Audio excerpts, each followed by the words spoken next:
We are in middle of Torah Yud Zayin and Likutei Moharan called VaYehi Hem Merikim. And Rabbi Nachman is explaining to us in this Torah the tremendous significance of tzedakah. And so the beginning of the Torah seems like he's speaking about how can we merit to access, to increase, and to experience in greater, deeper ways the awe of Hashem and the fear of Hashem, the awe of Hashem and the love of Hashem. And that's through the tzaddik. But then, as we're going to see, towards the end of the Torah, really this whole Torah is all about the tremendous significance of tzedakah.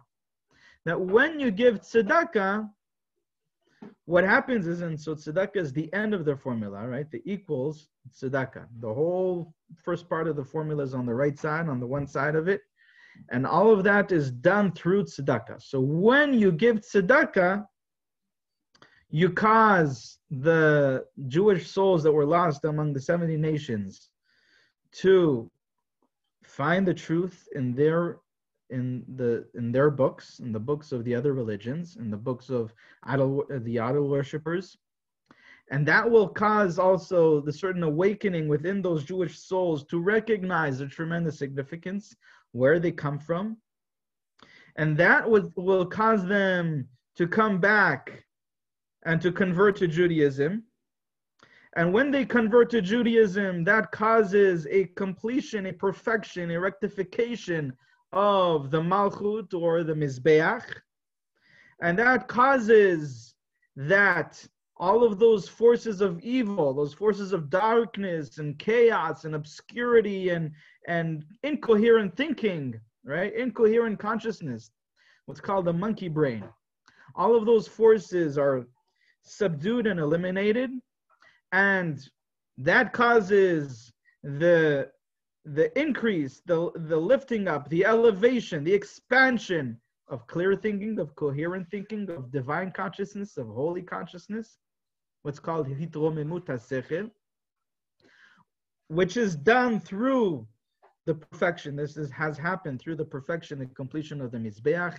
It has happened through eating in a proper way, eating in a way that the food, the nourishment, is empowering and nourishing the soul, the consciousness, rather than just the body, just the animal self. And that expansion and elevation of the consciousness, of the holy consciousness, the divine consciousness, will bring a person, will allow a person to receive the light of the tzaddik, to connect to the light of the tzaddik, to recognize the light of the tzaddik, and to experience the light of the tzaddik. And the tzaddik will be able to bring to this person the consciousness and the awareness, the understanding of Hashem, what Hashem prides himself with, and the understanding of why Hashem created the world, the understanding of Hashem's purpose and intention in creating the world, which is the pride that he prides himself with the Jewish people, which will bring, and this understanding, this recognition that the tzaddik will be able to give to this person, now that this person's eyes can see the light of the tzaddik, and his consciousness is open to receive that higher consciousness that the tzaddik will give to him.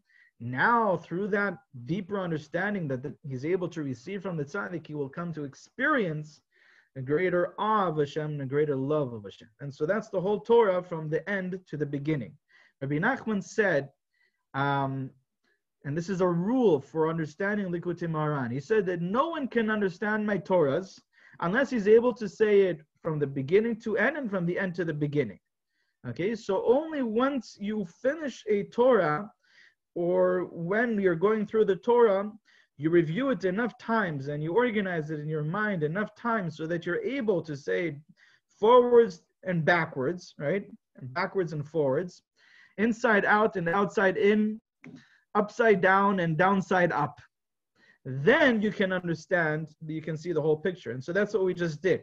When we get to the end of the Torah, Rabbi Nachman is just going to put in the last few sentences of this Torah we'll get there, Bezrat Hashem. When we get there, you'll see he puts in a couple of sentences, just the last few words, how this is the significance, this is what we merit through tzedakah. And so that's the end, right? That's the whole beginning of the formula, equals, and this is what is done through tzedakah.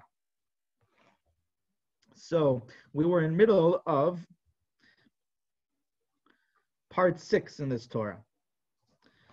We're in middle of part 6 in this Torah. Rabbi Nachman is explaining that when the idol worshippers, right, when the 70 nations, the idol worshippers are making it difficult, when they are making it difficult, preventing the Jewish people from performing the mitzvot, like we have throughout history, right? When they made laws against Brit Milah, circumcision, against keeping the Shabbat. So all of that good that Bnei Yisrael were going to create through those mitzvot, that good that they were going to bring to the world, those blessings, was being prevented from them. And because it was being prevented from them, it was being suppressed within the darkness of those nations that were preventing the Jewish people from fulfilling those mitzvot. So that good was prevented. And this here in this place, in this Torah, Rabbi Nachman is explaining on different levels, he's connecting us to the understanding, giving us a deeper understanding of what it means, Jewish souls that are lost among the 70 nations. How does that come about? And there are different levels that this happens. This happens on different levels. One of the levels that this happens is all the mitzvot, all the good deeds, all the tzedakah and the Torah and the tefillah that Bnei Yisrael, the Jewish people, could have done throughout all of history. And every time there was a certain nation that was preventing them with different laws and with other persecutions and all that, from fulfilling those mitzvot, from creating that good, from connecting to that good, from creating and bringing that light into the world. So that light and that good was suppressed within and swallowed within that nation that was preventing Bnei Yisrael from that good.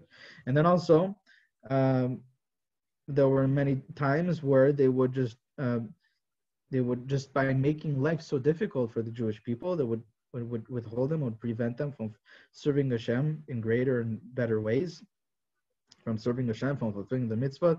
And sometimes it would just hold back, prevent physical, material good from coming to the Jewish people. All of this is good that belongs to the Jewish people, that is part of the Jewish people. It was suppressed and swallowed up by those nations that were persecuting, that were the Jewish people, that were preventing that good from coming to the Jewish people. And so that good eventually comes back. Okay, it belongs to us and it comes back to us. And so at the beginning, those sparks of good, those Jewish souls, realize and recognize that they have been suppressed and swallowed up in that darkness, in that exile. And they remember where they come from. They remember their source. They remember that they belong to the Jewish people. But then, when the darkness really, really overpowers, when the darkness just increases and overpowers and dominates the good, at a certain point, it's so dark, it starts causing that good to forget its identity. And that good starts forgetting where it came from. And it stops remembering its source. And so then we have this whole process that through the words of a holy Yid, through the words of the tzaddik, that is then written, inscribed in the books of those nations. And we said that it travels and it's inscribed, so to speak, in the books of those nations when the environment is pure and clean from any anger energy, from any energy of separation, energy of hatred. And when that hatred energy is removed from the environment and dissolves, and in its place you have the light. And how does it dissolve? How is it removed from the environment? Through the light of the love energy, which is perpetuated through the tzedakah, through the charity. And specifically when you give charity to more people, to many people, and you can accomplish this by giving charity to a Torah scholar, a Talmid Chacham, whose soul is a collective soul and includes within it many people. And so through that charity, the environment is purified. It's filled with love energy, with friendly energy, with peaceful energy. All of the interference, all of the stormy winds that Rabbi Nachman was speaking about are removed from the environment through that love energy. And then the words of the tzaddik, the words of truth, are able to be inscribed as if it were written. Okay, sometimes, and this is Rabbi Nachman expressed, there's this pasuk that says in Tehillim that the words were inscribed like a pen, right? Sometimes words have the power. Sometimes words are just words, and it could be an animal that's just making noise, chirping, a bird chirping, and they have no substance to it. And then there are words that are delivered with a certain deep state of consciousness, words that are delivered, that are given from the heart, what's called dvarim hayotzim min halev v'nichnasim el halev, words that come out of the heart and they are inscribed, they affect, they influence the heart. And so those words have the power to be inscribed, like written in the books of those other nations. And it could be that the books, maybe the words in the books, the actual physical words in the book are not changed, but there is a meaning that can be found. There's a contradiction that can be found.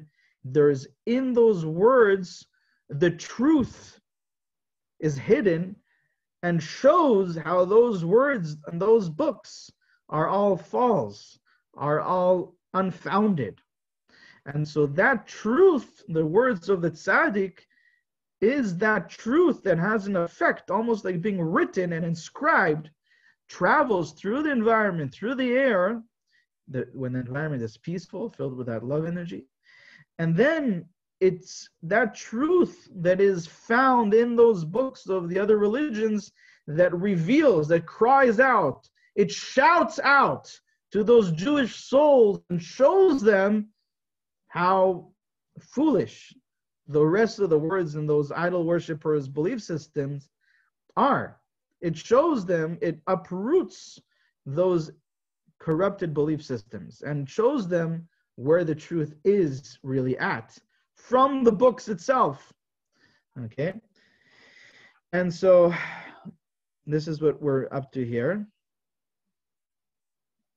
And then those Jewish souls start recognizing, remembering their identity. They start recognizing and remembering their significance, where they came from. They came from such an exalted, high, tremendously high place, and that they were part of the Jewish nation, that with the Jewish nation, all the worlds were created, right? And it says in the pasuk, these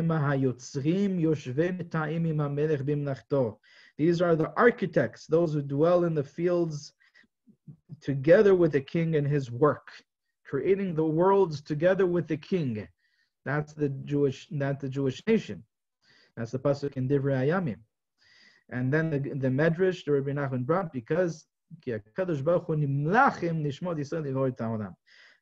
Hu consulted the Jewish nation, the souls of the Jewish nation, in order to create the world, as he was creating the world, for the creation of the world. So he starts remembering, this Jewish soul starts recognizing, remembering where he comes from, and that causes, maybe not consciously aware that he is a Jewish soul, but he feels it instinctively. Okay, and that causes, it's like a ripple effect, and causes one action and one thought leading to the next action, then the next thought, until they find their way back and they convert to Judaism. And this is where we're up to. מתחיל זה הטוב להצטער ולהתגעגע על אשר נפל ממקום גבוה כזה, ועתה היא כבושה בידם, ויבוא חס ושלום לכיליון והפסד, ורוצה להמשיך ולחזור למקומו. ומחמת שכבר נקשר ונתפס מאוד הטוב אצלם מקשר קשים, כן, כשמתחיל הטוב לחזור, אז היה מושך ותולש עמו עוד מהרע שלהם.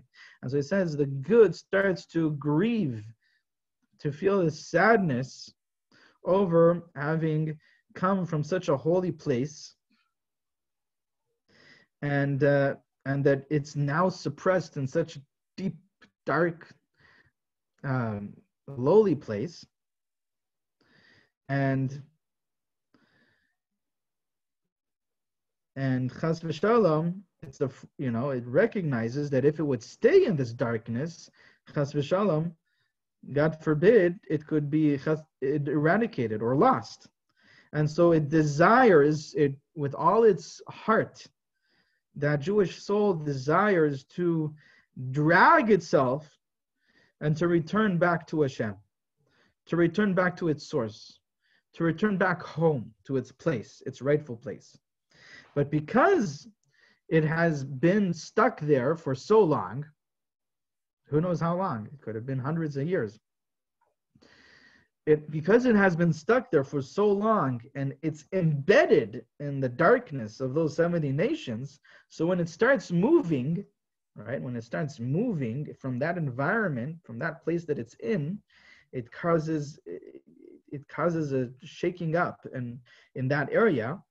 And as it's dragging itself out of that environment back to its source, towards the Jewish nation, because it's been embedded in that darkness, so some of that darkness is also dragged with it.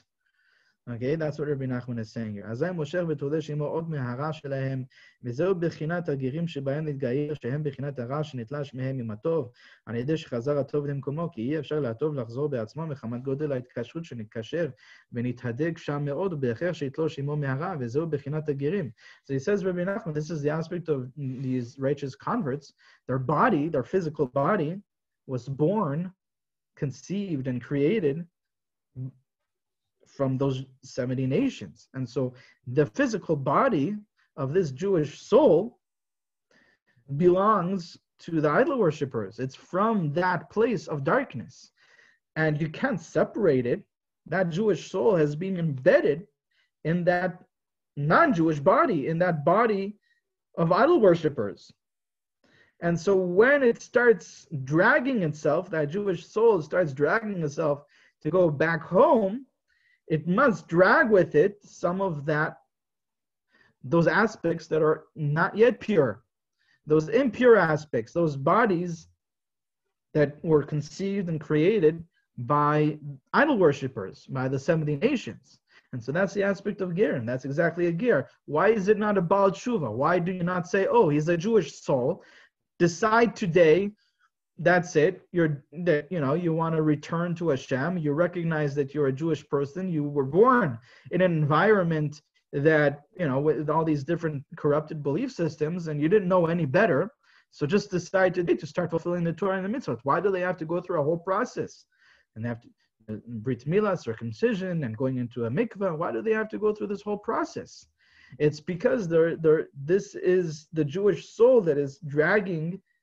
It's going back to the Jewish home, to its Jewish source, but at the same time, there are aspects that was embedded in, the Jewish soul was embedded in, that are attached to it, that are coming back with it at the same time. And they need to go through a process to be purified.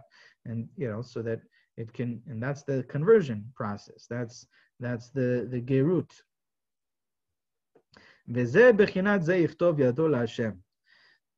And so there's this pasuk in Yeshaya that says, one will inscribe with his hand to Hashem and label himself by the name of Israel. One will inscribe with his hand to Hashem and label himself by the name of Israel. Okay, what does this pasuk mean? What is it alluding to? So first of all, this pasuk, Rashi says on the spot, it's referring to Baalei Tshuva. Referring to those people that return to Hashem. So says Rabbi Nachman, Perush Rashi elu Baalei Tshuva. Hainu bechinat hatov sheshav v'chozer limkomo, v'ze na'aseh al yedei bechinat ktav kanal. Bechinat vayimatzeh katuv asher higid Mordechai kanal. U'b'shem Yisrael yichaneh elu hagerim. K'al yedei sheshav v'chozer hatov al yedei ze na'aseh gerim kanal. So it says Rabbi Nachman, what does it mean, Bali Tshuva? Bali Tshuva is just another word for converts. Righteous converts are also considered Bali Tshuva. What does it mean, Bali Tshuva? Those who have returned, right? The concept of good, which returns and reverts back to its level. It returns to its source. Teshuvah means to return. And so this is the good that now, because of the Ktav, what was the Pasuk? The Pasuk said, one will inscribe with his hand to Hashem. So because of that inscription that was made to Hashem, the inscription that we spoke about that was written or spoken, and it's as if it's written by the Mordechai, the Tzaddik. The Mordechai, we said, is called Ish Yehudi, the one that uproots and denies idol worship. He uproots idol worship and those belief systems. And that Mordechai speaks in a way that it's inscribed, written, the inscription to Hashem. And that causes the Bali Tshuva, that causes the good to be returned to its source, which is referring to, in this context, to the righteous convert, the Ger Tzedek. בחינת וימצא כתוב אשר, וזה נעשה על ידי בחינת כתב כנ"ל, בחינת וימצא כתוב אשר יגיד מרדכי כנ"ל ובשם ישראל יכנה. And the end of the pasuk is that that he will label himself by the name Israel. What is that referring to? That he will label himself by the name Israel. אלו הגרים, כי על ידי ששב וחוזר הטוב, על ידי זה נעשה גרים. This is referring to the converts, because when the good is returning home, returning to its source, to the Jewish nation, through this, the Gerim, this is where Gerim converts are made. Another pasuk in Yechezkel, it says, with the writing of Yisrael, they will not be written, and to the land of Yisrael, they will not come. What is that referring to? So now Rabbi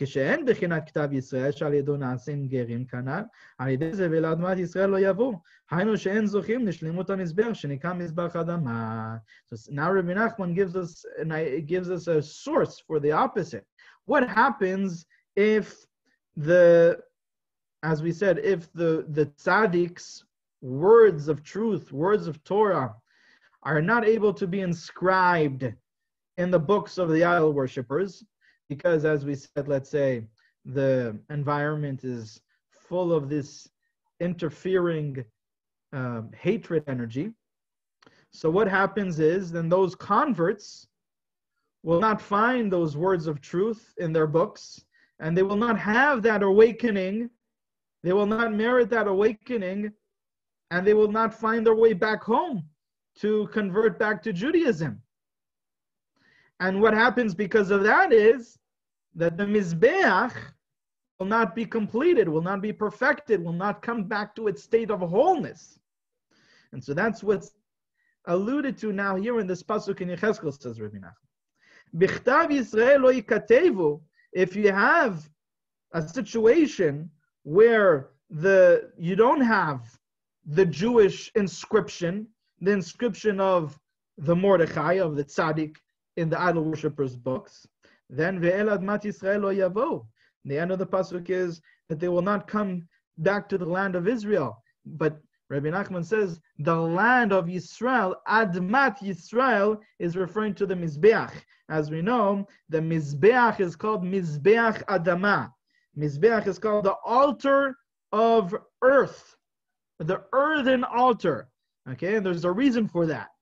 Okay, Kabbalistically, we spoke about how, according to Kabbalah, the Mizbeach is Malchut. And Malchut is always referred to as Adama, earth. It's referring to the element of earth from the four elements, is representing the Malchut. It's representing the final Hey of Yud Kei Vav Kei. Also, this is also the secret behind what the Gemara says. The Gemara says, Isha karka olam. A woman is like the earth. Okay, and there are implications over there in halacha. But the deeper meaning, every halacha that is given over in the Gemara has a meaning according to Kabbalah behind it. And so the deeper meaning behind it is that the aspect of Malchut, the feminine aspect, is the aspect of earth. It's the aspect of Adama. And so the Mizbeach is called Mizbeach Adama. That's the reason why. Okay, the deeper meaning behind it, because the Mizbeach refers to the Malchut. It's the connector, it's the elevator, it's the one that combines and lifts up everything in the physical world and gives it a spiritual form. Okay, that's the aspect of the Isha Yirat Hashem. That's what the virtuous, holy woman, the God-fearing woman, that's what she does. She takes all of the wonderful things of this physical world and combines it and uses it to honor her husband. Who is her husband? Is HaKadosh Baruch Hu, right?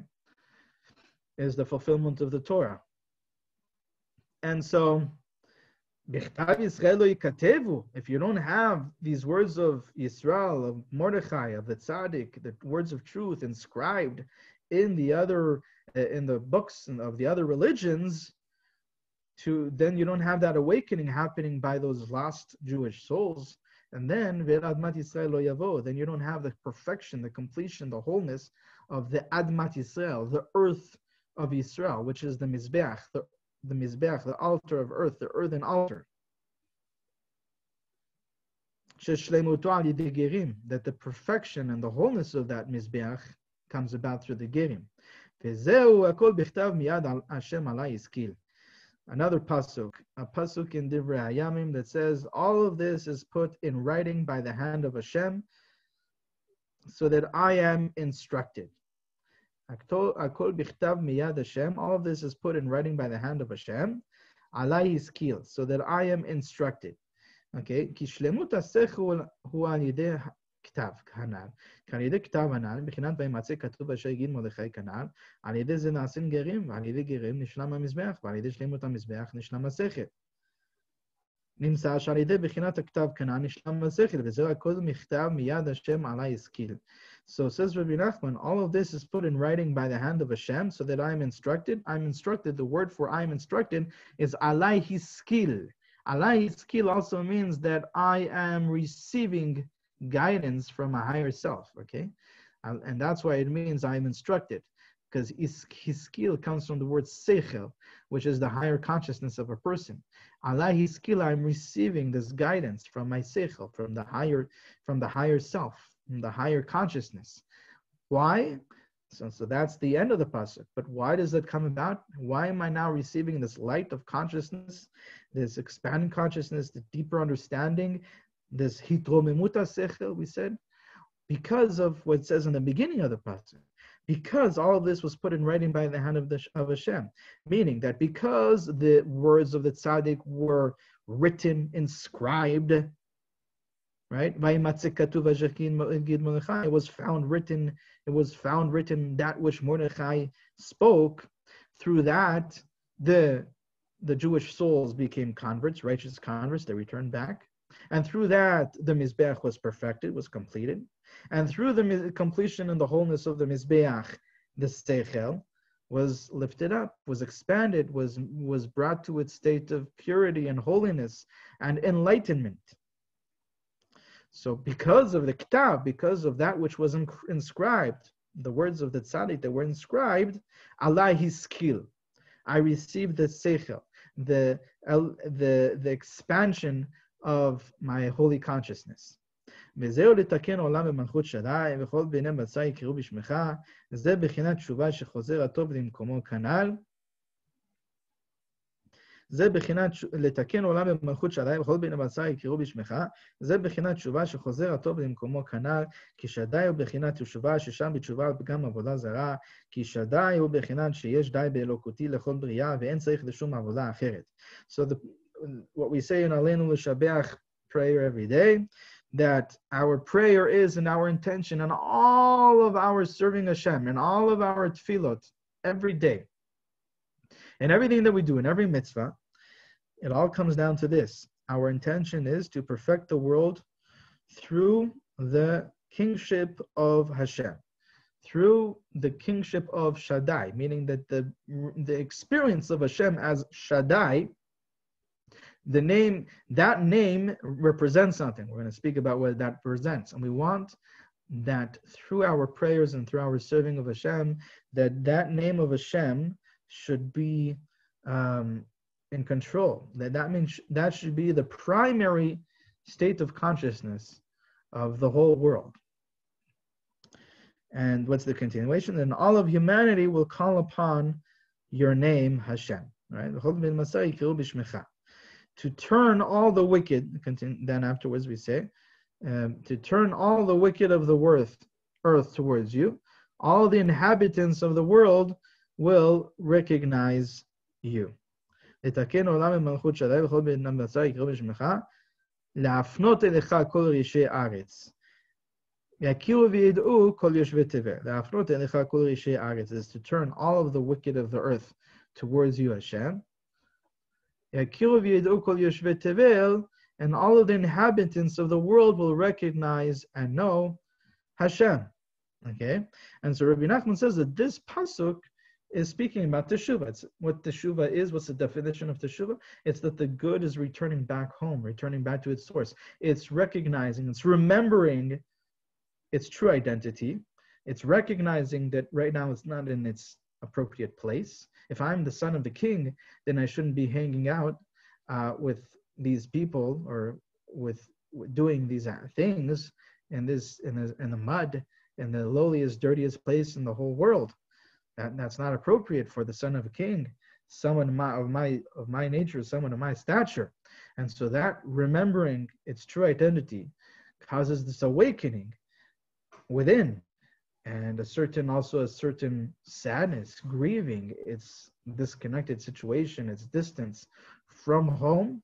But because of that pain, that motivates the Jewish soul to do whatever it can to drag itself out of that darkness and to find its way back home. So that's what the definition of teshuvah is, that the good is returning back to its source. And so Rabbi Nachman says that the name Shaddai is all about teshuvah, because that name, the way Chazal, the way our rabbis in the Gemara have explained that name to mean, is Sheyesh Dai Be'elokuti. The word Shaddai is made out of two words. Sheyesh Dai.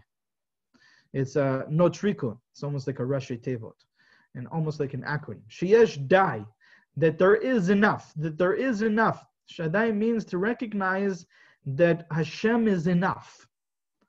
Okay, all idol worship and all of the sins, all of the averot in the world, any time a person has disconnected himself from Hashem, it's because of a lack of this consciousness.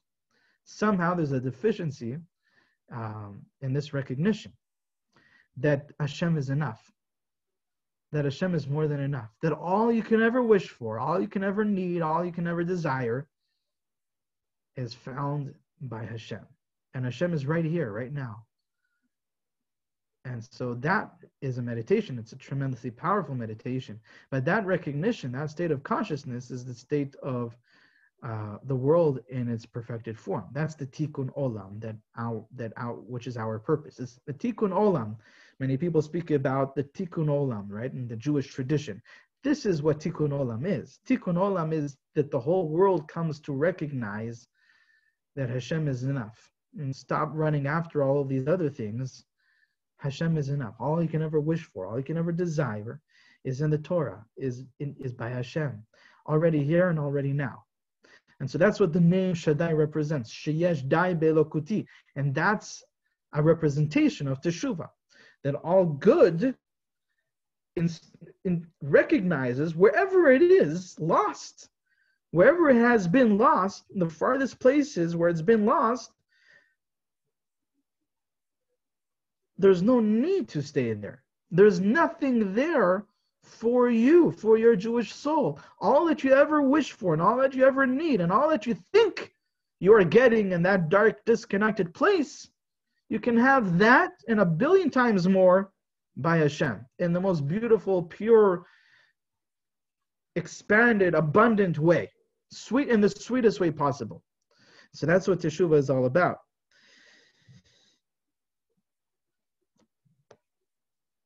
And that's the continuation, that when this awareness is spread, this truth is spread throughout the world into these darkest places, then that will cause the wicked of the earth to turn towards you, and that will cause those that were disconnected, those that were far, the inhabitants of the world will recognize and know. Okay, and so all of this is all about those Jewish souls returning back to Hashem, recognizing the darkness that they have been embedded in, that they've been lost among, and returning back to Hashem and coming to a knowing. All the inhabitants of the world will recognize and know. They're coming to a deeper recognition and a greater knowing. What is that? That's the perfected state of consciousness that we're speaking about. The enlightenment of the consciousness, of the holy consciousness that comes about through those righteous converts. It comes about through the Gerim, the perfection of the Mizbeach that happens because of that, and all of the darkness, the obscurity, the powers of obscurity dissolving away, and the consciousness coming to a state of perfect coherence and expansion and enlightenment. And so we'll see the continuation of this Bezrat Hashem in the next year.